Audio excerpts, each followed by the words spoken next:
Je vais parler français maintenant. Bonjour à tous. Je tiens d'abord à remercier les organisateurs de Wire de m'avoir invité et de me donner cette opportunité de partager avec vous quelques convictions sur l'innovation et sur l'innovation de rupture. Je vais parler en français dans le contexte de la présidence française de l'Union européenne. Et puis je remercie les traducteurs et les traductrices pour aider.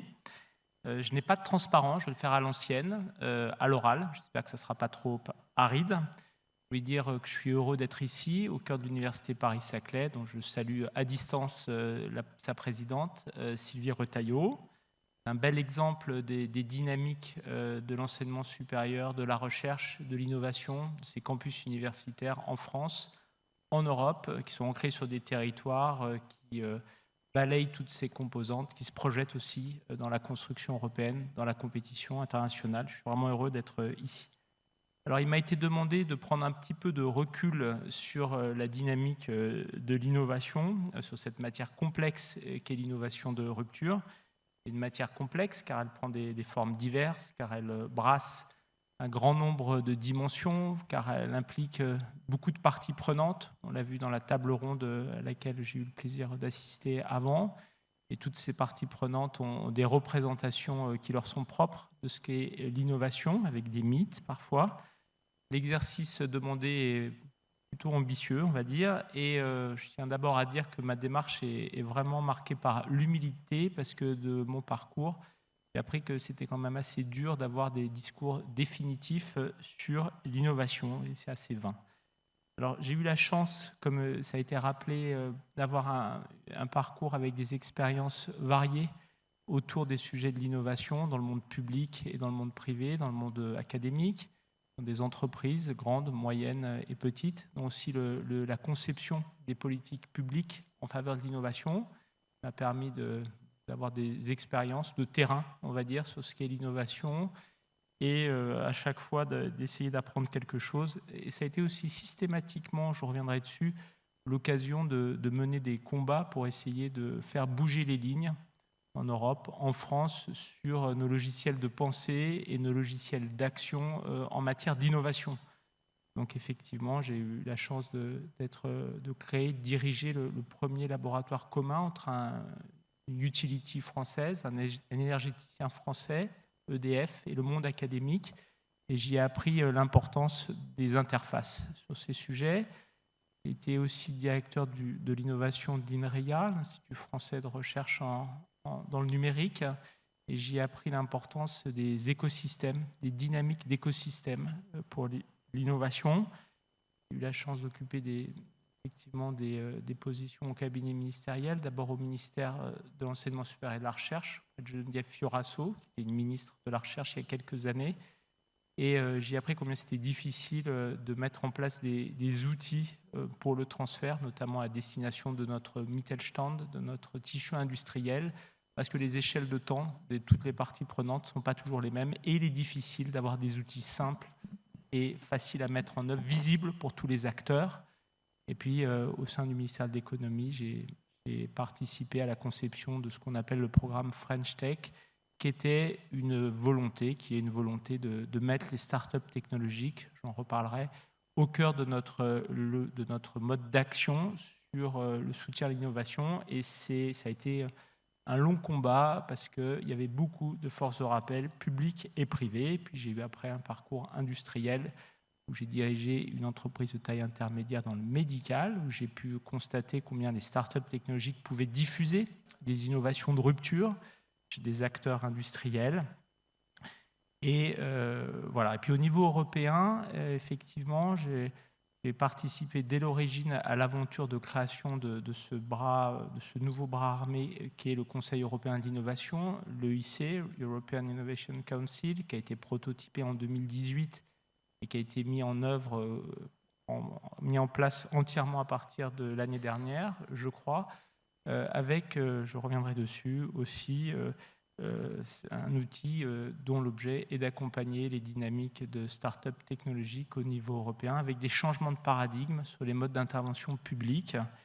Et je suis membre de son conseil, effectivement, où avec les autres membres du conseil, nous accompagnons l'équipe que dirige avec conviction Jean-David Malo, le directeur exécutif de l'EIC. Une aventure passionnante, mais qui montre aussi combien il est important de mener dans la durée des combats pour que les spécifications initiales d'outils en faveur de l'innovation puissent être tenues. Et puis, je préside aussi, c'est important pour ma vision de l'innovation, notamment en matière de standardisation, le nœud européen du web, le nœud européen du World Wide Web Consortium, qui est cette organisation internationale qui standardise des infrastructures technologiques de manière ouverte, les infrastructures technologiques du web. Et c'est important parce que ça montre aussi, et ça m'a montré aussi combien les dynamiques de standardisation sont importantes pour la diffusion des innovations, pour qu'elles réalisent leur potentiel. Et c'est d'autant plus important pour un objet comme le web, avec son rôle dans la société économique dans laquelle nous vivons, et à un moment aussi où l'Europe régule, on a parlé de régulation tout à l'heure, les grandes plateformes numériques, avec les directives DSA, DMA, et où il est important que l'Europe puisse rester présente dans la dynamique du web. Voilà, je partage cela juste pour dire qu'en fait, je ne suis qu'un praticien de terrain de l'innovation qui a appris sur le tas, passionné par les dynamiques complexes de l'innovation et puis engagé dans les combats nécessaires, qui continuent à être nécessaires, de mon point de vue, pour faire bouger des lignes et aussi avec des biais liés à ce parcours, liés au numérique et liés à la France aussi. Alors, je vais essayer de faire mentir sur la base de ce parcours de terrain cette phrase d'un mathématicien que j'aime bien, qui est Imre Lakatos, et cette phrase, c'est « Les poissons savent nager, mais ne connaissent pas les lois de l'hydrodynamique ». Donc, j'ai essayé de faire mentir cette phrase en l'étendant, bien sûr, à l'innovation. Alors, un des grands mythes de l'innovation, un des mythes de l'innovation qui correspondent pour une part à une réalité, bien sûr, c'est son caractère non anticipable, non planifiable. C'est certainement vrai pour un projet pris en particulier. Et pour autant, il me semble qu'on a un retour d'expérience, c'est d'ailleurs l'objet de ces 2 jours de conférence, pour une large part, je pense. On a des retours d'expérience qui nous permettent d'avoir quelques idées quand même sur les mesures qu'on peut prendre pour favoriser le développement de l'innovation, pour qu'il y ait un environnement favorable à l'innovation. Puis après, advienne que pourra, parce qu'effectivement, un projet, pour une large part, n'est pas planifiable. Mes préoccupations sur mon parcours depuis une quinzaine d'années de dirigeant d'organisation, ça a toujours été de favoriser des pratiques managériales pour accompagner l'initiation et le développement de l'innovation de rupture, souvent avec des éléments qui sont systémiques, qui sont culturels. Ça a été, je pense, largement partagé dans la table ronde tout à l'heure. Et puis avec un fil directeur de mon intervention qui sera sur l'impact sur la conception des politiques publiques qui peuvent favoriser cela ou pas. Et je pense qu'un des enjeux et un des points d'attention, c'est que dans l'innovation, il y a des cercles vertueux qui peuvent se mettre en place. Je ne sais pas comment ça se traduira en anglais, mais en français, la mayonnaise peut prendre, et peut prendre de plus en plus vite quand on a les bons ingrédients, mais la mayonnaise peut aussi ne pas prendre. Et en la matière, ça veut dire qu'il faut être extrêmement précautionneux sur les ingrédients que l'on met pour ces politiques publiques d'innovation. Pas pour rien, je pense non plus qu'on utilise souvent des images qui sont empruntées à la biologie, on parle d'écosystème, ou au jardinage, on parle de jeunes pousses pour décrire ces dynamiques d'innovation, c'est-à-dire des milieux où c'est très, on va dire, sensible à ce que l'on met. Alors pour commencer, il m'a été demandé de définir ce qu'est l'innovation de rupture. Là, je ne remercie pas nécessairement les organisateurs. Donc en anglais, Breakthrough Innovation, Radical Innovation, Disruptive Innovation. Bon, déjà, il faut partir évidemment de la définition qu'on peut avoir de l'innovation. Je ne vais pas passer beaucoup de temps dessus. Je ne suis pas sûr que je suis la personne la plus habilitée à le faire, en plus au risque d'enfoncer des portes ouvertes ou de dire des banalités. Mais je vais quand même me prêter un peu au jeu, car il me semble qu'il y a souvent dans le monde public et dans le monde académique des confusions autour de ce que l'on entend par innovation, entre innovation et recherche, innovation et R&D, innovation et invention. avec un impensé, un implicite sur l'innovation qui est issue du monde de la recherche, sur l'innovation technologique. Et ça a des conséquences sur les politiques qu'on peut mettre en place. Donc pour moi, c'est une définition très basique, il n'a aucune autre prétention. L'invention elle repose sur une nouvelle donne qui se matérialise par une nouvelle connaissance, avec un article par exemple, ou une technologie. Dans le numérique, ça sera un logiciel, dans le monde dans lequel je vis, ou un brevet. Voilà, donc c'est ancré dans le monde scientifique, technique, technologique. Ça se matérialise avec une existence qui est avérée par ce que je viens de dire, un article, une technologie, un brevet par exemple. Je ne vais pas m'hasarder à donner une définition de l'innovation, je vais juste me limiter à partager quelques caractéristiques de ma compréhension. D'abord, l'innovation, c'est une invention qui a réussi à se diffuser, ce qui pose donc de manière immédiate la question des usages. Je reviendrai dessus. Et puis, cette diffusion, elle a lieu au terme d'un processus qui peut être long, qui n'est certainement pas prévisible. Et ces notions d'usage et de processus, ça me semble vraiment majeur de l'avoir en tête parce que ça montre l'importance de la question de l'appropriation par un ensemble de personnes, par des utilisateurs, et puis ça montre l'importance de la dynamique dans le temps. Donc c'est de ça que je parle pour définir l'innovation. Et donc, dit autrement, l'innovation, c'est un processus qui est dynamique et qui est collectif. Ce qui va amener une invention à être utilisée de manière massive parfois, et ça veut dire qu'il y a des composantes qui sont psychologiques, parce qu'on parle d'appropriation, il y a des composantes qui peuvent être sociales, ça a été évoqué tout à l'heure aussi avec des cas particuliers, parce qu'il y a des milieux qui sont, des environnements qui sont propices à l'appropriation et d'autres moins, avec des dimensions économiques aussi, il faut être capable de financer cette dynamique dans le temps. Et puis, il va y avoir des perdants ou des gagnants aussi, probablement. Et puis, avec des dimensions politiques, on a évoqué tout à l'heure la régulation. Et puis, il y a aussi, je reviendrai dessus, la question du financement du risque amont. Qui prend en charge le financement de ce risque? Et puis, au bout de ce processus, il y a des produits, des services qui sont utilisés et puis qui créent de la valeur par les parties prenantes. Bon, ce qui est important dans ce que je viens de dire, ce que je voulais souligner, c'est que l'innovation, pour moi, elle se révèle au bout du processus par quelque chose qui est observé, par quelque chose qui est avéré. Et donc, il y a une forme de contingence, c'est-à-dire que l'innovation, elle n'est pas intrinsèque. Je veux dire, au départ, on ne peut pas savoir si tout ça va se réaliser. Ça peut se réaliser ou pas, la diffusion peut avoir lieu ou pas. Et ce qui a pour conséquence, par exemple, pour les politiques publiques, qu'évaluer les projets innovants a priori sur papier et se contenter de faire ça pour soutenir les projets me semble une aberration, pour le dire très simplement. Alors, dans ce contexte, quand parler d'innovation de rupture, en cohérence avec ce que je viens de dire, je ne crois pas qu'une innovation potentielle soit au départ de rupture ou pas. On va le constater au bout du processus, si elle est utilisée massivement, elle est utilisée globalement, si elle est utilisée de manière stratégique par un ensemble d'acteurs. Et puis ça a des conséquences parce que si cette innovation survient, plus la diffusion va être massive, plus elle va remettre en cause un ordre établi. Et donc là, c'est toute la littérature sur l'innovation de rupture. Donc c'est par exemple un livre qui est très connu, qui est celui de Clayton Christensen, fin des années 90.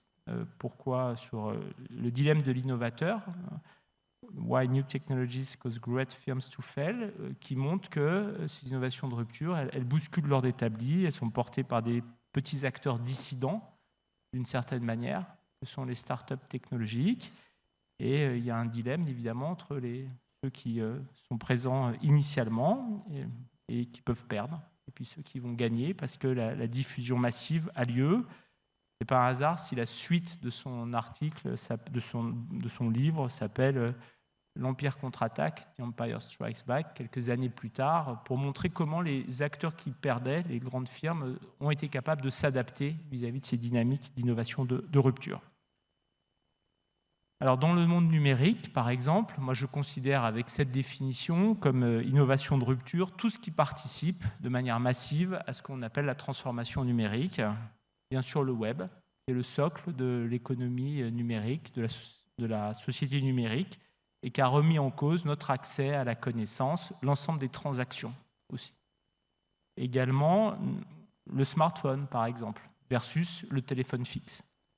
Le téléchargement de la musique à travers des fichiers versus le disque compact. La photo numérique versus la photo argentique, enfin tous les supports, on va dire, de la connaissance. Là, je viens d'en énumérer quelques-uns. Et puis aussi le e-commerce, dans toutes ses formes, y compris les formes hybrides, versus le magasin physique.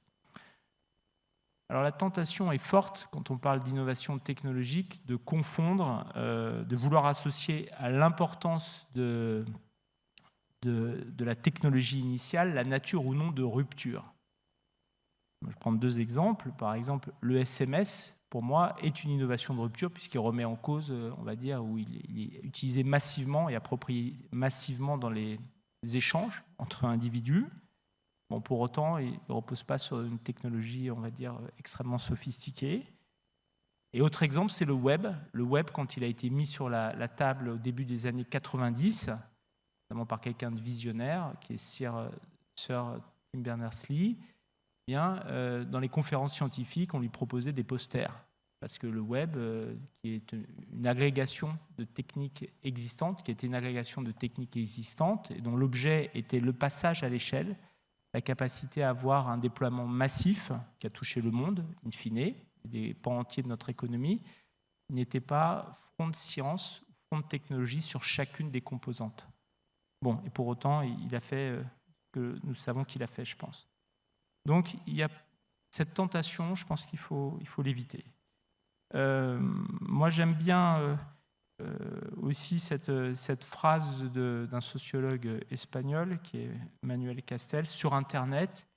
Il décrit Internet, à voir comme une innovation de rupture, je parle d'Internet et pas du web là, comme le produit d'une combinaison unique de stratégie militaire, de coopération scientifique et d'innovation contestataire. Ça pose d'autres éléments de dimension qui sont les ingrédients du décor, d'abord des porteurs de projets, qui sont souvent en dissidence, car je l'ai dit, quand il y a des ruptures, il y a des perdants et des gagnants, in fine, quand la rupture a bousculé des lignes. Le fait qu'il y ait des porte-paroles, des gens qui vont propager, des gens qui vont être ce qu'on appellerait maintenant, je pense, en 2022, en français, des early adopters, et puis tout un ensemble d'acteurs, tout un réseau, tout un écosystème de financement, mais pas seulement pour réaliser le potentiel de développement. Et ça aussi, ça a des implications sur les politiques publiques, ces 3 ingrédients, les avoir visualisés, parce qu'il faut soutenir les producteurs. Et dans le cas de l'innovation technologique liée au monde de la science, ça veut dire aussi financer l'environnement, c'est-à-dire la recherche. Il faut soutenir les early adopters, et cela, on les oublie beaucoup en général, et c'est souvent des angles morts des politiques publiques, c'est-à-dire ces premiers clients, ces premiers usagers qui prennent le risque d'utiliser l'innovation future. Et puis, au-delà, mais je pense que c'est un sujet évidemment assez central pour une conférence comme Wire, avec les dynamiques régionales d'innovation. Comme l'innovation est une dynamique collective et n'est pas le fait d'un seul acteur, eh bien, c'est le soutien à ces écosystèmes d'innovation. Cette dimension collective me semble absolument majeure et c'est une grande distinction avec, pour moi, l'invention scientifique. Alors, j'ai dépassé l'image de Newton sous son pommier, parce que je sais qu'il y a des grands programmes scientifiques qui impliquent un grand nombre d'individus, mais l'innovation, c'est le résultat d'une dynamique d'écosystème qui est beaucoup plus large. Alors, l'exemple historique traditionnel, c'est celui de Thomas Edison, qu'on connaît tous, je pense, comme inventeur de l'ampoule électrique, on va dire. En fait, c'est surtout quelqu'un qui sait mobiliser un écosystème, un ensemble d'acteurs, qui crée ce qu'on appellerait, je pense, un centre d'innovation, un centre d'expérimentation à Menlo Park, où peuvent venir des scientifiques de l'époque, des entrepreneurs, des médias aussi, les médias de l'époque, pour vendre ce qu'il est en train de faire, et puis qui s'est organisé par des relations avec les pouvoirs politiques, avec les pouvoirs publics des États-Unis, début du XXe siècle, un plan massif et l'organiser de passage de l'électrification, d'éclairage au gaz, à l'éclairage par l'électricité. Et donc, ça montre la dimension de cette dynamique collective. Alors, pour terminer cette introduction, je voudrais rajouter un point qui est complètement contradictoire avec l'exercice auquel je viens de me prêter. C'est que je suis très sceptique, voire assez convaincu, qu'il n'est pas pertinent d'avoir un discours global sur l'innovation. Parce que les dynamiques et les acteurs ne sont pas du tout les mêmes selon qu'on parle d'innovation technologique, d'innovation sociale, d'innovation organisationnelle. Et toutes ces formes d'innovation peuvent conduire à l'innovation de rupture. Et puis, il est difficile, si on regarde les domaines de l'économie, je ne parle pas de domaine scientifique, de comparer l'innovation dans la santé et avec l'innovation dans les nouveaux matériaux et l'innovation dans le numérique, même si, petit bémol par rapport à ce que je viens de dire, depuis quelques années, le numérique a tendance à homogénéiser toutes ces dimensions parce que dans les dynamiques d'innovation depuis quelques années, vous le savez, eh bien, le numérique, par le terrain de jeu qu'il installe autour du rôle croissant des données, des algorithmes pour être capable de prédire des comportements, pour anticiper, ce qu'on appelle très rapidement l'intelligence artificielle, eh bien, accélère les dynamiques d'innovation et les homogénéise pour une large part. Bon, mais pour autant, je pense qu'il est difficile de comparer les innovations dans tous ces domaines. Et cette distinction conduit, à mon avis, je reviendrai dessus, à parfois, je pense, privilégier les approches thématiques en matière d'innovation. Alors maintenant, je vais me concentrer sur les innovations technologiques de rupture dans le contexte de ce que l'on appelle, c'est un monde où on jargonne beaucoup, comme vous le savez, la deep tech, c'est-à-dire les innovations technologiques, toujours pour jargonner, science-based, basées sur de la recherche, et donc avec un rôle central des dynamiques de transfert entre le monde académique et le monde économique. Et je vais essayer de partager quelques caractéristiques, quelques enseignements qui me paraissent intéressants. Moi, j'ai choisi de mettre l'accent sur 5 volets. Le premier, c'est le rôle de la recherche, en prenant garde au mythe qui revient à voir un chemin linéaire de l'invention à l'innovation. Mon deuxième point, c'est l'importance d'avoir une vision très diverse des dynamiques de transfert et de savoir les entretenir. Il n'y a pas une solution unique. Le troisième point, c'est le rôle des startups pour porter les innovations de rupture. Et c'est une question de management de projet, c'est ce que j'essaierai de partager. Le quatrième point, c'est qui dit entreprise, il dit projet de start-up, dit dimension entrepreneuriale et donc des femmes et des hommes. Et puis le dernier point, mais je l'ai déjà évoqué, c'est le rôle des dynamiques collectives qui permettent à des réseaux d'acteurs à être mobilisés par ces entrepreneurs pour que les innovations réalisent leur potentiel. Ces 5 sujets qui sont peuvent paraître très banals, je pense que c'est malheureusement le fait qu'ils ne soient pas toujours bien compris, on va dire, dans leur finesse, qui fait qu'on n'a pas toujours les politiques publiques appropriées. Le premier point, c'est une évidence et une conviction profonde. J'ai dit que je parlais d'innovation technologique, de rupture. Le premier point, bien sûr, c'est qu'on a besoin, pour que ça se réalise, d'avoir un système d'enseignement supérieur, de recherche, qui soit au meilleur niveau, au meilleur standard académique. On est bien placé ici, au cœur du plateau de Saclay, pour le voir, fortement financé, à même de développer des compétences. De plus en plus, bien sûr, ce sont les cerveaux. Par exemple, dans le numérique, il n'y a que des cerveaux. À même de développer des compétences, à même de soutenir une recherche de long terme basée sur la curiosité, avec un rôle clé du hasard, de ce que l'on appelle la sérendipité. Et typiquement, et c'est connu, l'histoire de la découverte de la pénicilline par Fleming, c'est l'histoire de la découverte du four à micro-ondes par un ingénieur, Percy Spencer, pendant la Deuxième Guerre mondiale, qui travaillait sur un système de radar à ondes courtes, ici à Centrale-Supélec, pas loin de l'Institut Télécom, pour évidemment des applications à la détection aérienne, et puis qui se rend compte que dans sa poche, qu'il y a une barre de chocolat qui fond, d'où le four à micro-ondes. Bon. Et donc, je veux juste dire par là que les vrais promoteurs de l'innovation, de rupture, sont les premiers sponsors de la recherche académique de haut niveau. Et je dis ça parce que souvent, il y a une opposition entre ces sujets, et ce n'est pas vrai. Mais j'ai parlé des vrais promoteurs de l'innovation de rupture. Moi, je fais partie, par exemple, de ceux qui n'aiment pas mettre des adjectifs accolé au mot recherche.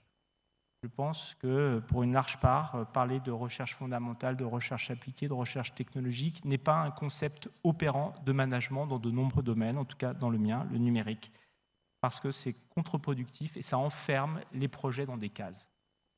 Moi, je crois à une recherche qui se pose dans ce contexte, d'aller derrière sur de l'innovation technologique, qui se pose des questions qui sont pertinentes, qui peuvent être guidées par de la recherche fondamentale, c'est par de la question de l'accès à de la connaissance fondamentale, Niels Bohr, par exemple, qui peuvent être guidés par des applications, Thomas Edison, que j'ai évoqué, ou qui peuvent être guidés par les deux. C'est Louis Pasteur, typiquement. Et ça, c'est la description qui est faite dans une image qui s'appelle, dans un ouvrage de Donald Stokes, qui s'appelle Le Quadrant de Pasteur, qui résume, le titre de l'ouvrage est d'ailleurs assez clair, Basic Science and Technological Innovation, Pasteur's Quadrant. C'est moi ma vision du monde de la recherche et de son lien avec l'innovation technologique. Et ce n'est pas anodin de ne pas mettre d'adjectif auprès de recherche, parce que derrière, ce n'est pas anodin pour l'innovation, parce que l'enjeu derrière, c'est de ne pas avoir de vision linéaire de ce qui passe du monde de la recherche à l'innovation de rupture. Et ce modèle linéaire reste encore, de ce que je constate, en Europe, dans beaucoup d'États membres, eh bien, un élément de doctrine majeur des politiques publiques de l'innovation. Il y a beaucoup d'ouvrages, je vais commenter, il y a beaucoup d'ouvrages académiques qui ont été écrits de sociologues de l'innovation, d'économistes de l'innovation, de managers d'innovation. Je suis un praticien, je ne suis pas un chercheur de ces domaines, mais je dis juste ça, moi j'ai jugé sur pièce, je dis juste ça pour autant que j'avais besoin de convaincre. Moi j'aime bien la description que fait un mécanicien, un chercheur en mécanique du MIT, je crois, qui s'appelle Stephen Klein, qui a écrit des articles sur l'innovation, dont un article milieu des années 80 dont le titre est assez clair, Innovation is not a linear process, c'est assez simple comme titre, et qui décrit tout ça comme un a plate of spaghetti and meatballs, donc spaghetti et des boules de viande. Alors pourquoi je dis ça? C'est que très souvent, dans les référentiels de politique publique sur l'innovation, on a très ancré la vision linéaire qui est notamment fondée par ce qu'on appelle l'échelle TRL, Technology Readiness Level, qui est une échelle qui est un invariant de beaucoup de politiques publiques de l'innovation, qui a été inventée par la NASA il y a 50 ans pour le programme Apollo, pour envoyer une fusée sur la Lune, il y a 50 ans, à une époque où le numérique n'existait pas, où les startups n'existaient pas. Et cette vision très normative de l'échelle TRL, TRL 0, on est dans le monde de la recherche, TRL 9, on a atteint l'innovation de rupture, et il y a plein de phases de TRL 1 d'ailleurs, pas TRL 0, de TRL 1 à TRL 9, il y a plein de phases qui s'enchaînent. Eh bien, c'est en général la base conceptuelle de nos politiques d'innovation, avec une vision donc qui est linéaire, très standardisée. On passe d'une recherche fondamentale à une recherche moins fondamentale, à une recherche pas trop appliquée, à une recherche appliquée, à du développement expérimental, à de la preuve de concept, et un jour arrive l'innovation de rupture. Alors, dans le numérique, par exemple, ça n'existe pas, parce que les dynamiques d'innovation, eh bien, elles sont beaucoup plus entremêlées. Un théorème au tableau, il y a une thèse qui ne se finit pas, il y a une entreprise qui est créée, et c'est Google. Et les premières questions posées font qu'il y a un retour dans le monde du laboratoire pour affiner des algorithmes de recommandation, et ça repart directement dans l'entreprise. Et quand l'entreprise doit se déployer au niveau mondial, eh bien, il y a des investisseurs qui sont capables de suivre directement dans la durée le cycle de financement de l'innovation de rupture, qui est de fait l'algorithme de recommandation de Google et ce qu'il génère, sans avoir à invoquer un nouveau dispositif. Donc, il n'y a pas besoin de réfléchir à savoir si on a TRL 5, 6, 7, et comment on comble le passage de 7,1 à 7,2. Cette vision théorique, donc, linéaire, elle n'existe pas dans le numérique. Et comme le numérique, il infuse quand même, il hérite beaucoup de dynamique d'innovation, ce que j'ai dit tout à l'heure en 2022, je pense que pour une large part, cette vision n'est pas opérante.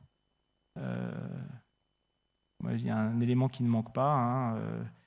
Marc Andreessen, c'est un des grands investisseurs de la Silicon Valley, c'est l'inventeur du premier navigateur web complet qui était Mosaic, de Netscape, qui est la première entreprise de la Silicon Valley entièrement dédiée à l'Internet et qui est un grand investisseur, je l'ai dit, de la Silicon Valley.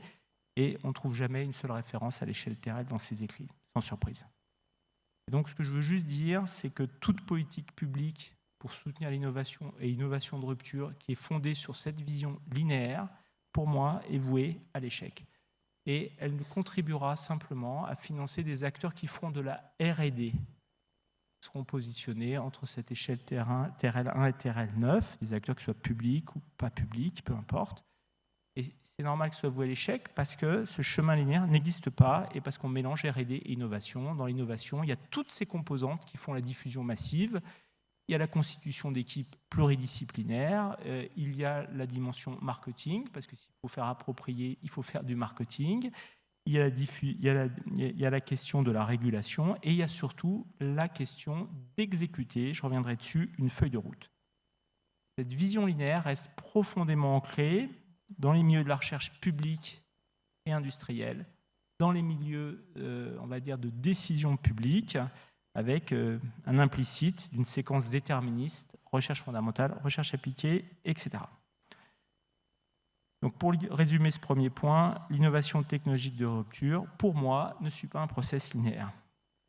Ma deuxième remarque, mon deuxième point, porte sur la diversité des modalités, des chemins que peut emprunter l'innovation technologique. J'ai parlé de processus tout à l'heure, et bien, il y a plusieurs chemins possibles. Et il y a une très grande hétérogénéité selon les domaines, selon les projets. Par exemple, toujours avec le biais du numérique, dans le numérique, l'open source est une voie de diffusion massive d'inventions, donc de logiciels, qui peut conduire à des innovations de rupture. Il y a certains des grands logiciels open source dont je considère qu'ils constituent des innovations de rupture, par exemple pour les systèmes d'exploitation, qui sont des logiciels open source. Et là, il y aurait tout un... J'ai pas le temps, il y aurait tout un volet à commenter sur ces dynamiques de l'open source. La standardisation, je l'ai évoqué tout à l'heure, avec des dynamiques propres, c'est une autre modalité, une autre voie, on va dire, qui peut faire que des innovations de rupture se réalisent. Et puis, il y a les startups technologiques. Alors, pourquoi je dis ça? C'est que tous ces enjeux, ils relèvent de ce que l'on appelle le transfert, les dynamiques de transfert, donc comment on passe d'une invention issue de la recherche académique ou de la recherche industrielle à l'innovation.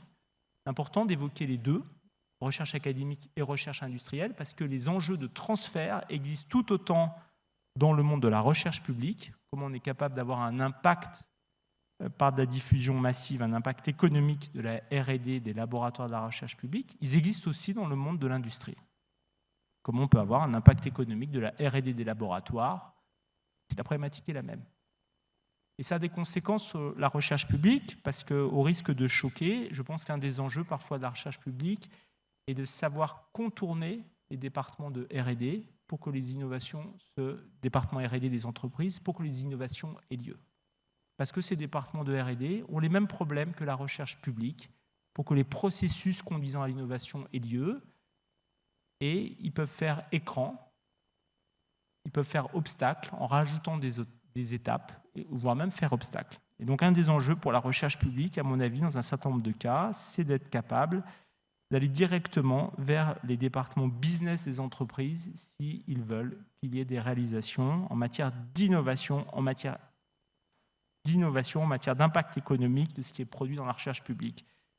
Alors pour qu'il n'y ait pas d'ambiguïté, je ne suis pas en train de dire qu'il faut réduire les interfaces, les interactions entre recherche publique et recherche privée, parce que les interfaces, dans la durée, elles construisent des écosystèmes, elles construisent de la construction commune de projets, elles construisent de la mobilité, et l'ampleur, la profondeur de ces interactions, il y a eu beaucoup d'études qui ont été menées dessus dans plusieurs pays, c'est toutes ces interactions qui concourent au fait qu'il y a des parcours qui puissent avoir lieu. Mais voilà ce que je voulais partager en termes de dynamique d'innovation. Sur ces dynamiques de transfert, il y a aussi des responsabilités des acteurs publics de savoir ce qu'ils veulent faire en matière d'innovation. Il y a souvent une confusion dans le monde public entre soutenir des projets d'innovation et avoir en tête un modèle de rémunération, un modèle de financement de la recherche. c'est donc la question des finalités pour des acteurs publics, de pourquoi ils soutiennent le transfert, pourquoi ils soutiennent des dynamiques d'innovation. Et souvent, il y a quelques mythes sous l'angle « on va gagner de l'argent avec ça ». Ça a pour conséquence des comportements qui peuvent être assez pervers. Par exemple, si un chercheur, une chercheuse veut créer une start-up, veut s'engager dans un projet de start-up sur la base de ses travaux, et donc il va s'engager dans un chemin qui va conduire à une innovation, à un impact économique, si ma préoccupation, c'est en tant que, on va dire, son responsable public, c'est de gagner de l'argent, je vais, on va dire, conclure un contrat avec sa start-up qui va être absolument insupportable pour le développement de la start-up technologique et ce qui fera fuir tout investisseur derrière. Si par contre ma préoccupation c'est l'impact économique, qu'une innovation puisse avoir lieu par la création de cette start-up, je vais faire un contrat, on va dire, de partenariat entre mon laboratoire, entre mon institution publique et cette start-up qui sera favorable à l'entreprise et qui éventuellement aura des clauses de succès si cette entreprise devient Google. Mais ce n'est pas le même comportement. Autre exemple de comportement des acteurs publics où il y a de la responsabilité, c'est ça que je veux dire, c'est qu'il y a des décisions à prendre pour que l'innovation puisse se réaliser.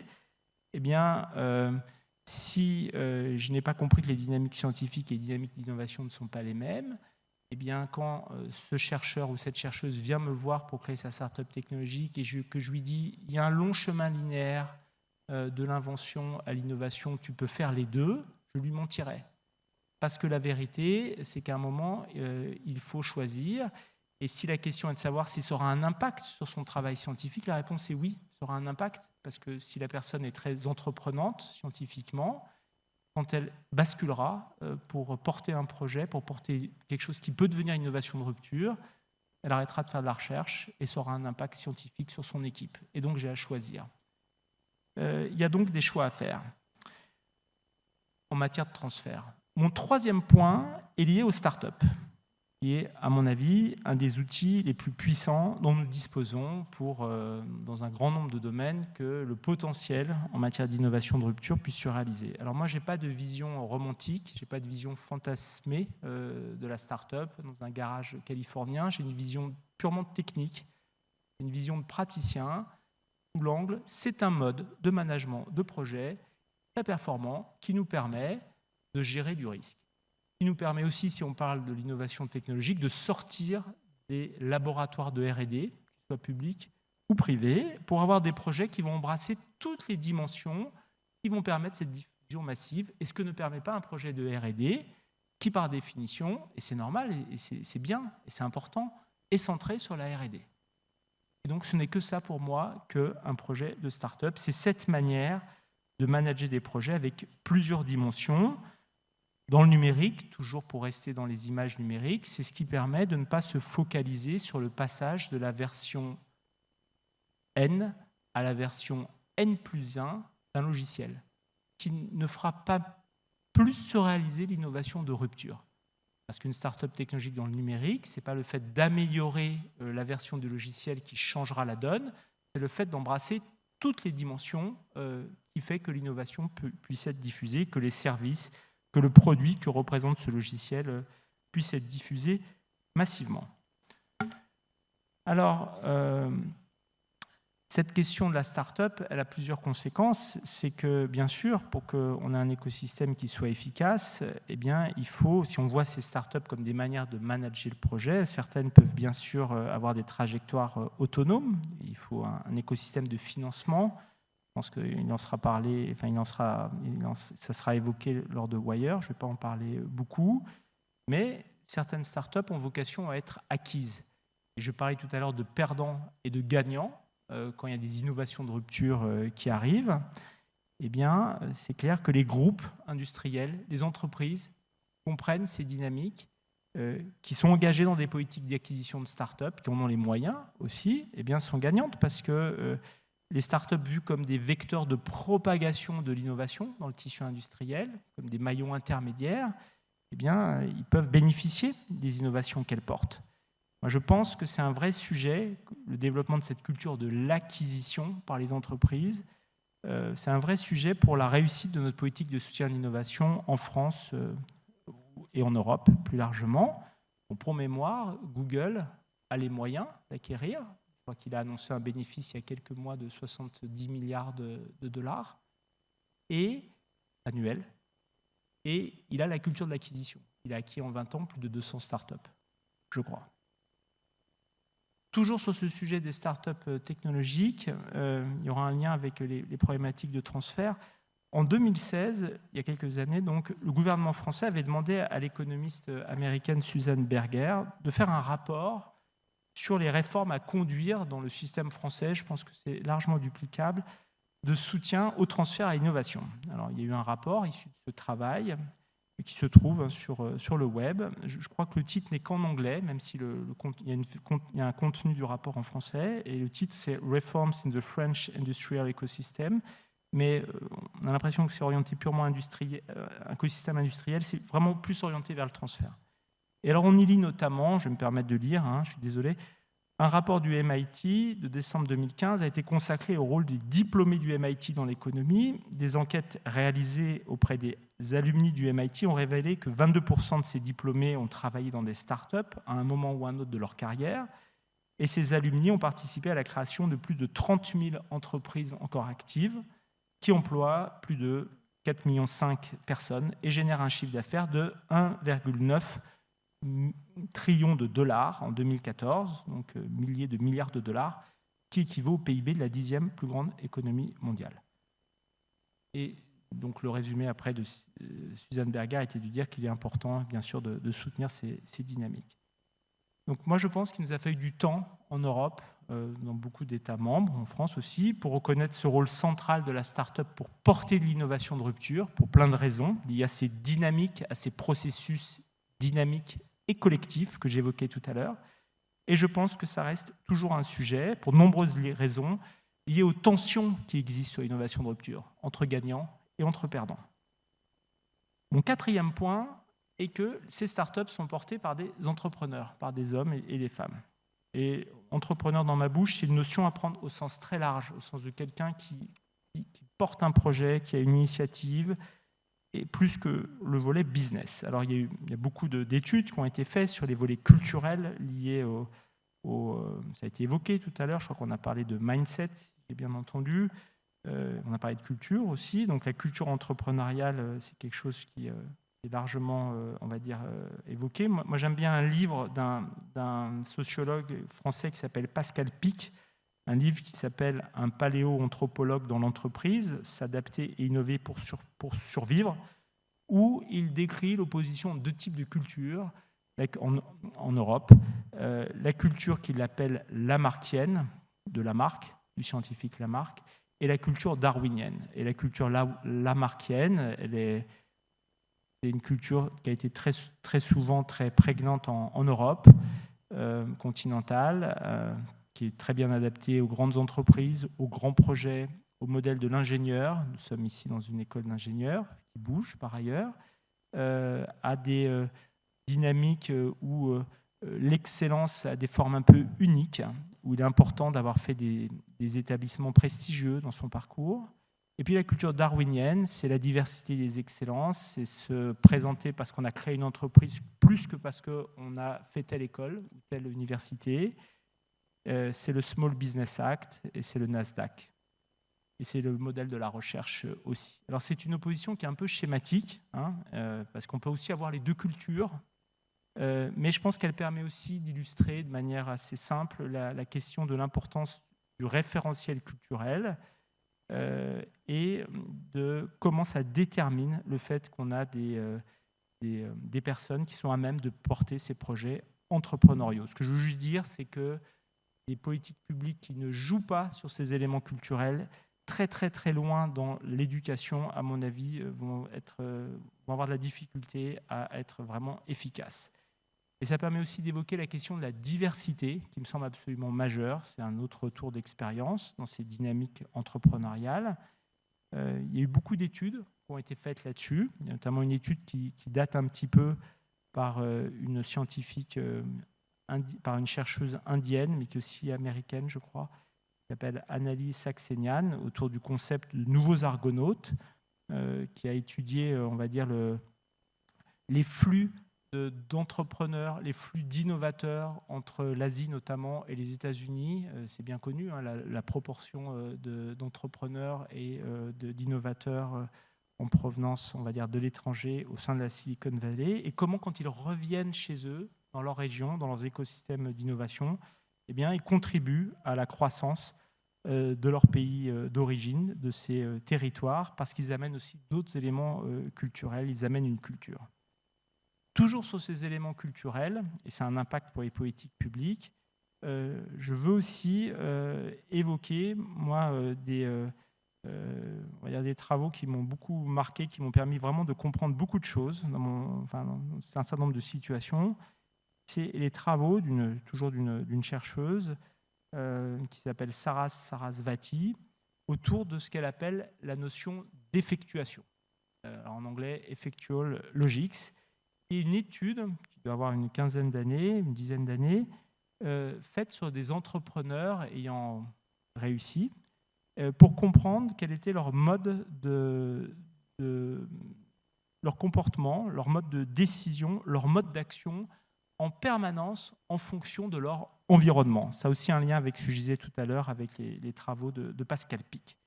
Et l'effectuation, c'est comment ces entrepreneurs bien réussissent, parce qu'ils sont en permanence en train d'adapter leur comportement, leur mode de travail, c'est l'effectuation, à prendre des décisions, à conduire à des actions en fonction de leur environnement. Et évidemment, c'est ce qui est autre chose que d'avoir une logique de grand programme qui doit envoyer, on va dire, une fusée sur la Lune et qui déroule ce programme et qui doit à tout prix prédire le futur pour le contrôler, pour continuer à avancer et qui reste dans le plan initial prévu. Ce qui n'est pas du tout ces dynamiques d'entrepreneurs qui ont montré leur intérêt pour que des innovations de rupture puissent avoir lieu. Alors, ça a un lien évidemment avec le fait que l'environnement est imprévisible, le fait de savoir en permanence s'adapter. Ça a un lien avec le fait avec des mots un peu valises comme l'agilité. Ça a un lien avec la capacité à exécuter, ce qui distingue un projet qui a porté une innovation de rupture et qui est allé au bout, c'est la capacité à exécuter, à faire que les choses ont été mises en œuvre au fur et à mesure. Ça a un lien avec ce que je disais tout à l'heure sur des processus dynamiques dans le temps et le fait d'être capable d'aller jusqu'au bout de ce processus, quelles que soient les directions. Et donc cette capacité de s'adapter, ce que je veux juste dire, c'est que c'est une caractéristique majeure des innovateurs qui réussissent. Et pour que cela se réalise, il leur faut un écosystème, un réseau. Ça renvoie au processus collectif dont je parlais pour que ça marche. Et ça veut dire aussi, toujours en matière de politique publique, qu'une politique publique en faveur de l'innovation qui n'a pas perçu que la réussite va être liée à cette capacité à s'adapter au fur et à mesure le long d'une trajectoire et qui se contente d'évaluer sur papier, a priori, un projet, je pense qu'elle n'est pas efficace. Mon cinquième point, et dernier point, c'est la question des écosystèmes, des réseaux à mettre, on va dire, à activer, à mobiliser par ces entrepreneurs et qui leur permet d'avancer. Hein. Donc c'est on est bien placé ici, on est à Saclay, qui est un vrai écosystème qui se construit dans la durée. Le succès des clusters au niveau international, il y a beaucoup d'analyses qui ont été faites depuis plusieurs années, avec quelques facteurs connus, hein, des universités haut de gamme, une industrie du capital risque qui est à même d'agréger des investisseurs publics et privés, une offre de services sophistiquée en matière de recrutement, de juridique, de marketing, pour accompagner la croissance de ces jeunes entreprises innovantes, et puis un ingrédient incontournable, je viens d'en parler, la culture entrepreneuriale. Voilà. Alors, et bien sûr, tous ces ingrédients doivent exister. Et par exemple, moi, je fais partie de ceux qui pensent que si on n'a pas un Nasdaq au niveau européen, c'est qu'on n'a pas encore assez d'analystes dans le monde banque-finance qui nous permettraient de constituer, on va dire, cet écosystème qui peut accompagner la création d'un marché dédié à l'innovation, qui est une des composantes aussi qui distingue sa présence aux États-Unis, son absence en Europe, qui distingue l'Europe et les États-Unis. On n'en est pas encore là, mais je suis persuadé qu'on y arrivera un jour. Alors, tous ces éléments, donc je viens de commenter 5 points, doivent avoir des conséquences sur les politiques publiques de soutien à l'innovation. J'ai eu l'occasion de l'évoquer au passage pour certains sujets. Le modèle linéaire, qui n'existe pas, de passage de la R&D à l'innovation. L'importance d'avoir des politiques de transfert, on va dire, qui soient dans un certain esprit. Et pour finir, je vous rassure, j'ai presque fini, je souhaite approfondir ces éléments de politique publique autour de 3 sujets. Alors d'abord parce que j'y crois, et ensuite parce qu'on est dans Wire, dont j'ai bien compris ce que signifiait R, de régional, et à la question de l'ancrage territorial de tout cela. Parce que ces politiques publiques de soutien à l'innovation, de rupture, c'est assez systémique, ce dont je viens de parler, ça a été dit tout à l'heure aussi, terreau de compétences, une culture de l'innovation, des disponibilités de financement, etc. etc. C'est systémique, mais tout cela se cristallise sur un territoire. Cela existe sur un territoire, dans un écosystème. Et ça, c'est important en matière de politique publique, parce que très souvent, que ce soit au niveau d'un État, ou même peut-être de l'Europe, on peut avoir tendance à, parce qu'on a compris cette vision systémique de l'innovation, on peut avoir envie d'avoir un schéma normatif, d'avoir un schéma un petit peu unique, alors que, bien sûr, l'innovation se développe sur un territoire où il y a des histoires, où il y a des acteurs, où il y a des conditions qui sont différentes. Eh bien, c'est extrêmement lié à un territoire. Le plateau de Saclay, ce n'est pas Grenoble en France, ce n'est pas la Bavière, ce n'est pas Zurich, ce n'est pas l'Estonie. Mon deuxième point, toujours en matière de politique publique, porte sur l'importance de l'évaluation des politiques publiques en faveur de l'innovation. C'est extrêmement importante, et l'innovation de rupture notamment. Et ça nécessite d'avoir une compréhension assez fine de ces dynamiques d'écosystèmes. Et c'est compliqué parce que, par exemple, ces écosystèmes, il n'y a pas de plan de construction de ces écosystèmes. Et pourtant, les pouvoirs publics aimeraient bien savoir quelle est la cause première d'un écosystème, pouvoir investir pour construire un écosystème dans telle filière, sur tel territoire. Mais malheureusement, il faut plusieurs dizaines d'années pour construire des écosystèmes. Et rien que ça montre que c'est difficile de savoir quelles sont les causes premières. Et donc, il faut savoir être patient. Ensuite, la mesure de l'efficacité d'un écosystème qui repose sur une dynamique collective pour l'innovation, c'est compliqué. Parce qu'évaluer chaque acteur de l'écosystème, l'université, l'acteur du capital risque présent sur le territoire, des entreprises, des collectivités territoriales qui aident, eh bien, chacun de ces acteurs est évaluable, mais évaluer leur comportement collectif, c'est plus compliqué.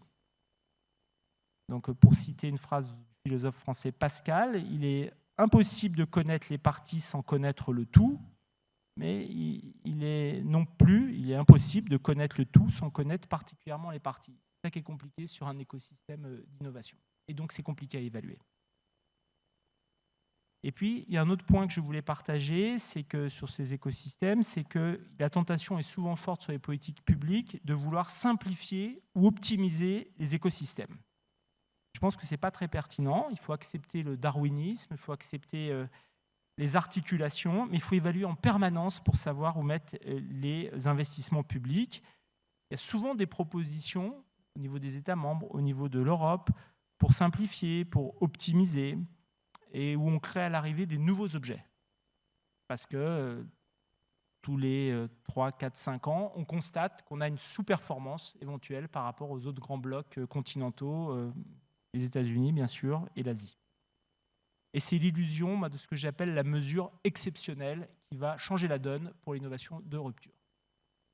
Et c'est une illusion parce qu'on va créer un nouveau dispositif ou une nouvelle structure, et on va continuer une accumulation de dispositifs et de nouvelles structures, alors qu'en fait, eh bien, tout nouvel objet au sein de ces dynamiques collectives devrait être positionné par rapport aux autres. Et ça, on a de la peine à le faire.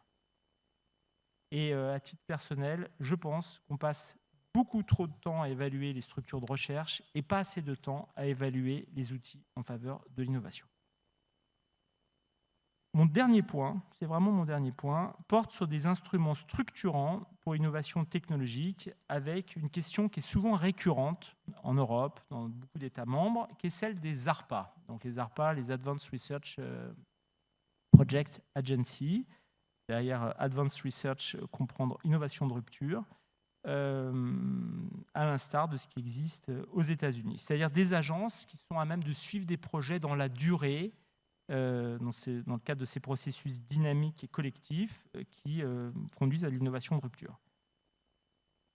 Alors, bon, je pense que c'est normal que je cite à un moment les travaux de Mariana Mazzucato, qui a écrit un ouvrage, je pense que beaucoup d'entre vous le connaissent, il y a quelques années, avec des controverses aussi autour, enfin en tout cas des avis partagés, un ouvrage qui s'appelle The Entrepreneurial State, qui avait pointé le rôle, enfin qui a pointé le rôle des États dans l'innovation technologique, et en mettant surtout en avant qu'il n'y a pas d'un côté des États qui sont bureaucratiques, qui ne savent pas ce que c'est que l'agilité, l'innovation, et puis qui sont capables de prendre des risques. Et puis de l'autre, il y a ces entrepreneurs dont j'ai parlé, qui sont des héros, qui portent les innovations. Et ce n'est pas tout à fait ça quand même, parce que, par exemple, si on regarde, c'est ce qu'elle pointe dans son livre, un des exemples, il y a beaucoup d'exemples, si on regarde par exemple le succès des technologies qui ont fait le succès de l'iPhone, c'est-à-dire Internet, le système de positionnement, le GPS, les écrans tactiles, tout ça est sorti de programmes largement financés, l'assistant vocal aussi, Siri, tout ça c'est sorti de programmes où l'État américain a pris des risques en amont, a dérisqué les projets au départ, avant que ça soit d'une certaine manière intégré par un acteur économique, qui était Apple en l'occurrence, qui a évidemment fait sa part. Et elle déconstruit dans ce livre beaucoup de mythes. Il y en a 6, je crois. Il y en a un dont j'ai déjà parlé. Le mythe 1, c'est Innovation is about research and development. Je crois que j'en ai parlé. Et le mythe 3, c'est Venture capital is risk loving. Ça, j'en parlerai pas, mais c'est un lien avec la suite. Dans ce contexte, et alors c'est important en Europe où on parle de plus en plus de souveraineté technologique. Donc, ce qui revient de manière récurrente, c'est est-ce qu'on a besoin d'une DARPA, une agence américaine de soutien aux projets de recherche avancés. Il faut comprendre l'innovation de rupture, donc à usage dual. Et on oublie souvent qu'aux États-Unis, il y a tout un ensemble de réseaux d'agences thématiques de ce type. Il y a, à côté de la DARPA, il y a une ARPA dédiée à l'énergie, ARPA-E. Il y a une ARPA dédiée à l'intelligence, au sens anglais du terme. YARPA, dont j'aime bien le slogan, High Risk, High Payoff. Il y a une ARPA pour la biologie, BARDA. Et puis, il y a en discussion actuellement, je ne sais pas où ils en sont pour être honnête, une ARPA pour la santé, ARPA-H, H pour Health. Moi, je pense que ces modèles d'agences de projet à même de suivre dans la durée, vous avez compris que ma conviction, c'est que l'innovation, c'est un sujet de processus, de durée, à même d'agréger par divers instruments un ensemble d'acteurs autour de ces dynamiques collectives, mais sur des sujets thématiques, parce que la dynamique n'est pas la même dans la santé, ARPA-H, que dans l'énergie, ARPA-E, ARPA-I. C'est intéressant à regarder, à mon avis, en Europe et dans les États membres. Et c'est d'autant plus important que pour moi, et j'en arrive à la fin, le grand défaut des politiques publiques de soutien à l'innovation, c'est souvent de privilégier le soutien aux projets pris individuellement, alors qu'un projet, ce que j'ai essayé de partager avec vous, rien ne se réalisera comme prévu. Versus soutenir les usines à projet. Moi, ma conviction, c'est qu'il est beaucoup plus important de soutenir les usines à projet que les projets eux-mêmes. Bien sûr qu'au bout du bout, on doit être capable de soutenir dans le cadre de ces usines à projet des projets. Et d'où l'intérêt de ces ARPA qui, par conception, ont intégré by design, par conception, la notion de process dynamique et la notion de dynamique collective avec des dimensions diverses à brasser et un ensemble de soutiens divers à apporter au projet. Alors en Europe, il y a je l'ai évoqué tout à l'heure, il y a 3 ans, a été lancé l'EIC, le Conseil européen d'innovation, European Innovation Council, et notamment un de ces compartiments, qui est le compartiment accélérateur, qui était, pas de manière thématique, une tentative de changer de paradigme de soutien de l'innovation autour de quelques points clés. Alors, avec la reconnaissance des startups technologiques comme porteurs de l'innovation de rupture, une capacité à accompagner dans la durée et à travers plusieurs instruments de financement avec des mécanismes croisés, blended finance en français, subventions, investissement en capital equity, les entrepreneurs, mais il est important, le long d'un entonnoir, donc, mais il est important bien sûr, et l'enjeu de la lisibilité pour les entrepreneurs est absolument clé. Ça doit être simple, ça doit être compréhensible, ça doit être bien exécuté. Une des autres caractéristiques, c'était la capacité à avoir un pilotage par un directeur de programme thématique. Donc là, je suis dans les logiques thématiques, par exemple dans le quantique, par exemple dans les nouveaux matériaux, un portefeuille de projets, en sachant arrêter le long de cette dynamique les projets. C'est le modèle DARPA. Hein. Et puis, une capacité à mélanger, on va dire, cette approche largement entrepreneuriale, bottom-up, et puis le fait que, je parlais de souveraineté technologique, il est clé que l'Europe puisse se munir d'un certain nombre de technologies, par exemple sur le quantique. Et ce que je résumerais, ce mix entre approche dirigée et démarche entrepreneuriale par, en français, an entrepreneurial approach within a challenge-driven framework. Donc avec des défis posés sur un certain nombre de sujets où on collecte les projets et on les suit dans la durée, on en arrête certains. Avec les enjeux aussi d'articuler dans des logiques de réseau, l'échelon national et l'échelon européen. L'échelon européen est intéressant parce qu'il permet de dérisquer en mutualisant du risque sur beaucoup de projets. Un pays seul peut ne pas avoir assez de projets pour prendre le risque. Et puis articuler aussi les financements publics des risques en amont, là où venture capital is not risk loving, pour reprendre le mythe cité par Mariana Mazzucato. Et puis donc articuler financement public des risques en amont et financement privé, qui ne doit pas avoir peur du financement public, mais être rassuré par le financement privé, pour autant que le financement public ait bien lieu. Alors, ça a été lancé il y a 3 ans, c'est encore beaucoup trop tôt pour savoir qu'est-ce que ça va donner. Il y a eu un prototypage pendant 2 ans, il y a 1 an de fonctionnement en régime pas encore complètement convergé. C'est un peu tôt pour tirer des enseignements, mais je suis convaincu qu'il y a là une vraie tentative de changer la donne sur notre soutien à l'innovation de rupture en Europe.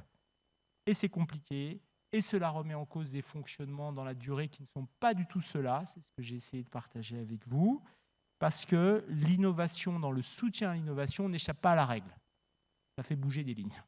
Et donc, il y a des résistances, et c'est aussi une dissidence, d'une certaine manière, aussi ancrée dans les politiques institutionnelles soient-elles. Et c'est l'exécution de ça, comme pour toute innovation, qui nous permettra de dire si c'était une bonne idée ou pas. Mais moi, je suis optimiste.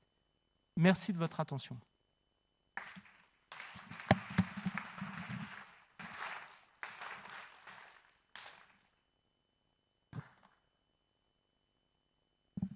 Thank you very much, Bruno. Perhaps if you'd like to take a seat here. I have time for a few questions.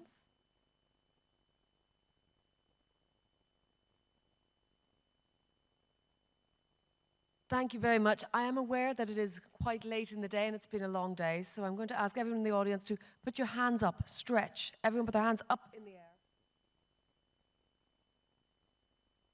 And those of you who have questions for Bruno, keep them up. Okay, well, I don't see any jumping out at me right away here, but we have one in the front and one at the back, and I know there's at least one online. But Bruno, first let me ask you just a couple of little things that struck me during your presentation. At the very beginning, you mentioned things like SMS and the World Wide Web as perhaps examples of innovation. And I hear very often from companies saying such product is innovative or this service is really innovative. And most of the time, they're just doing the same old thing faster with different data or with more data. That's more of an evolution and not really a revolution. So is there something that you think has been very exciting from a revolutionary point of view? Ahead of us or recently that you're, yeah.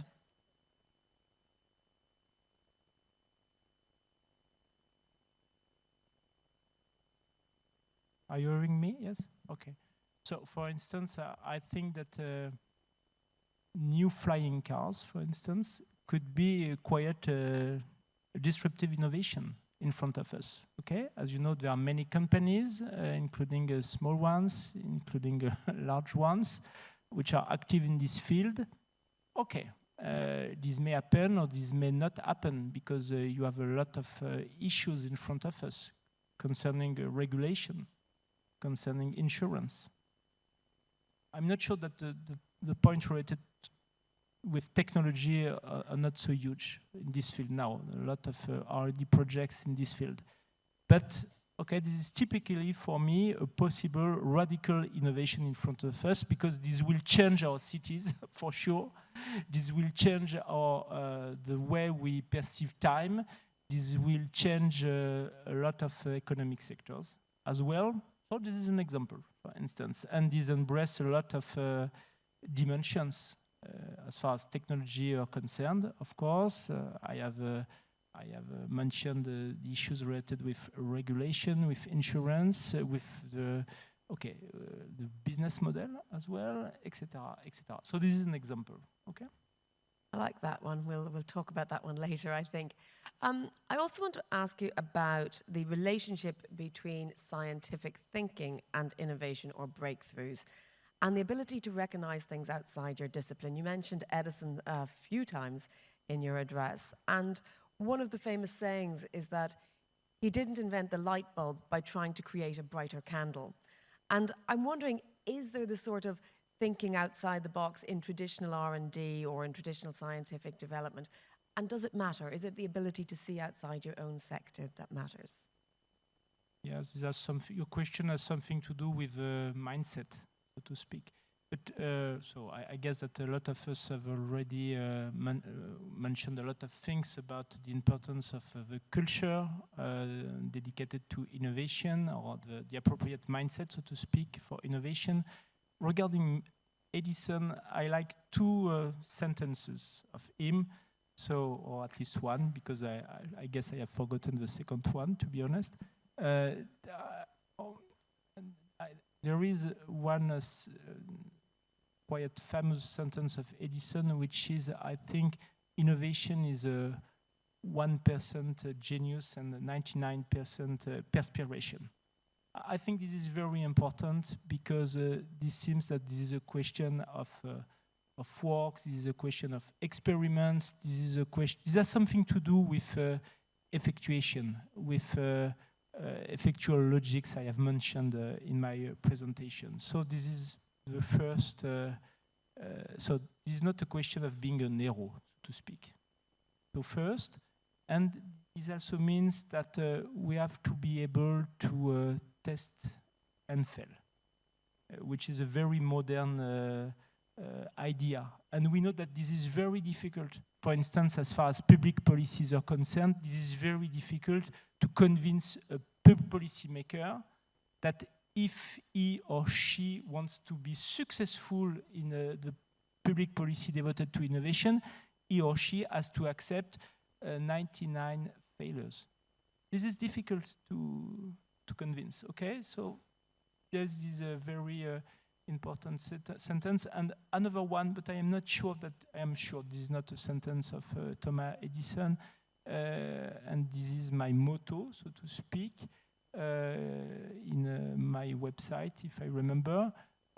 Ideas are cheap, execution is everything.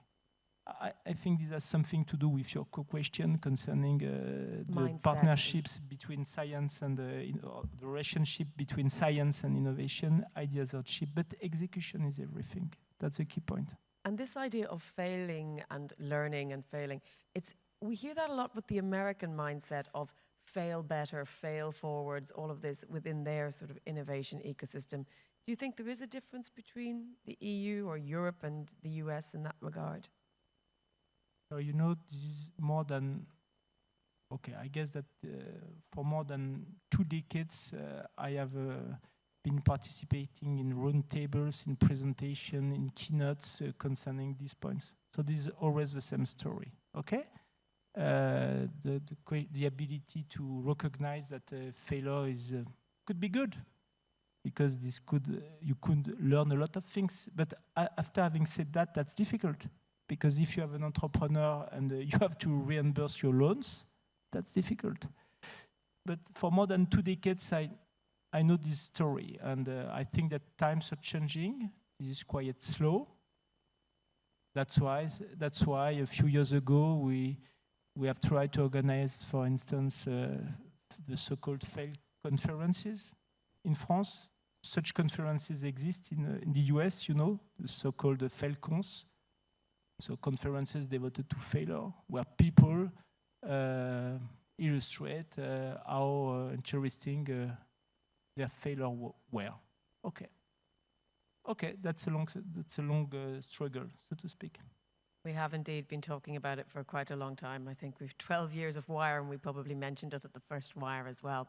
So my final question before we take our couple from the audience is regarding inclusiveness, diversity. And I'll start with an anecdote. Has anyone here heard about the racist tap? No? There was a company, they developed a wonderful new sensor for your tap, for your hot water. You put your hands under it, it was perfect. But everyone on the team was white. And when a black person came to put their hands under it, it didn't work because they'd never tested it on darker skins. Now, of course, they didn't set out to create a racist product, but they inadvertently did so. And so what I want to ask you is about the importance of diversity at the research and development level, not just at the user level, which we might get somewhere with Europe, but at the really, really creative level. Is the EU looking around? Are we diverse enough? Okay, I don't know how to answer. To be honest, I know that this is an issue, that's for sure. For instance, within the EIC program, there is a very strong action devoted to the gender diversity, which is an issue, for instance, for entrepreneurship, for innovation in Europe and in many countries. Okay, I think that the situation is very different, it's very heterogeneous. But you're right, that's an issue, you're right. And for me, at the end of the day, this is a question of decisions of managers to be very cautious regarding these issues of diversities. This is a question of management at the end of the day. So this is a question of responsibility of people. Maybe we need a cultural shift rather than a technological shift there. Now, I saw we have a question here at the front, I think. Can we get a microphone over? And if you keep it quite brief, but say who you are. And the question right at the back, if you could maybe make your way down to save people climbing up to you. Yeah. First of all, thank you for your presentation. It was very, very interesting. Maybe my question will be very normative or philosophical, but I'm really curious about your opinion. There was a lot of references to US today, and you also made some references to US. And I'm really curious, how much do you think that we know what's inside of this black box? Of what which black boxes? In US, the system itself, because I give a bit of context. I think that when we look towards US, we see like a lot of positive examples and so on, but my impression is that sometimes we really know very little of the ecosystem, of how much money is flowing there. We keep saying we want as many funds like in US, but we live in a continent that still has classical pension funds and has money stuck into structures that are forever. Somehow I think it's a bit like the funny campaign in US during the elections that they wanted to turn US in Denmark and we want to change Europe in US. And my second question related to this is that also during the pandemic, there was a big debate in US about the so-called failure of garage innovation, like the fact that they or we, in a way, we become so reliant on sort of research and development technologies that are not related with building real things. And for instance, during a pandemic, you really need the real things, like you need the ventilator, you need, I don't know, hospital equipment and things like this. So my two questions are shortly this, like how much do you think we understand of what we actually wish for? Do we truly believe to have the system like in US, or we just want the innovation system of US? Because that comes with the cost. And somehow I think that people do not understand the complexity of that system. Okay, so I agree with you. That is to say that, and sorry if I gave the impression of being a fan of the US system, which is not the case. I guess that we have some okay, we have to achieve a good international benchmark regarding these points. There is, of course, a long story devoted to these issues in the US. That's why this is so interesting to understand or to try to understand, as you have noticed what they have done. But after having said that, okay, there is the European way, there is also the French way, the Danish way, the German way. This has something to do with our history, with our social framework, etc., etc. So for me, we do not have to try to take the US system in Europe, etc. This has no sense. Okay, you're right concerning the difficulty of opening the black boxes, so to speak. There are what is said. There are also what we have the feeling to understand from what they do in the Silicon Valley, in such agencies, etc. The reality is always much more complicated. This is, for instance, the case for diversity. Okay, when I share with a lot of French or European entrepreneurs in the Silicon Valley, the situation is not, okay, it's complicated as well concerning diversity, your previous question. So this is an issue, and for me, the general issue of what you have said is our ability to invent our way in Europe for innovation with our conditions, our ability to benchmark, to evaluate, to assess, okay? And I think that we have a lack of long-term studies, of continuous studies in order to achieve this benchmark. I think this is a weakness in Europe. At least in France, this is the case. Okay. So I agree with your questions. I do not have the answers, but I agree with your questions. Well, something to talk about as well. Yes, final question up at the back, please. Oh. Yeah, it's working. Okay. Okay, I will ask my question in English too, because everyone did that. Oh, you don't hear me? Fine. My question is regarding the EIC, the European Innovation Council. You presented it like a very interesting tool for us in Europe and with a lot of promises. But I also heard you explaining us that it's very important to don't follow a linear process, and you were very critical about the TRL scale. And if you look at the EIC, it's actually structured with 3 programs, the Pathfinder, Transition Activities, and then the Accelerator, that it's exactly following this logic with actually a TRL scale. So my question is, if we have to improve the EIC in the future, would you say we should go away from this logic and structure it somehow differently? Good question. A quite easy question to conclude the session. Thanks. So I have focused on only one component of the EIC, the so-called accelerator component. For me, this is not contradictory, okay, to have different programs for different kinds of projects, okay? The fact that there are, let's say, upstream projects is the truth, okay?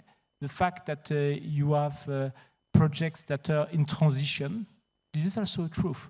And the fact that you want to foster a disruptive innovation operated, so to speak, by a technological startup, deep tech startup, is also truth. Okay, I have only described the 3 components of EIC. The point is to think that you should have a linear process coming from the first component to the second one and to the third one. I guess this is not a good idea.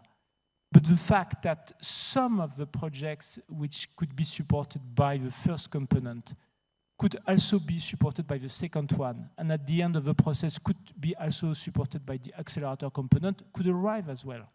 But this has not to be the theory and the mandatory rule, so to speak. Okay. But this is an issue, of course. But okay, that's why I'm comfortable with with the IHC structure, to be honest. I am comfortable. Well, thank you very much, Bruno, for tackling those questions. There was one Thanks. online from Beñat Bilbao Osorio from the European Commission, I notice, asking what policies would better distribute the opportunities and gains of innovation. But it's 5 o'clock, and that's a huge can of worms to open at this stage, and we will be discussing that tomorrow. So I think we'll leave it there and say thank you very much to Bruno.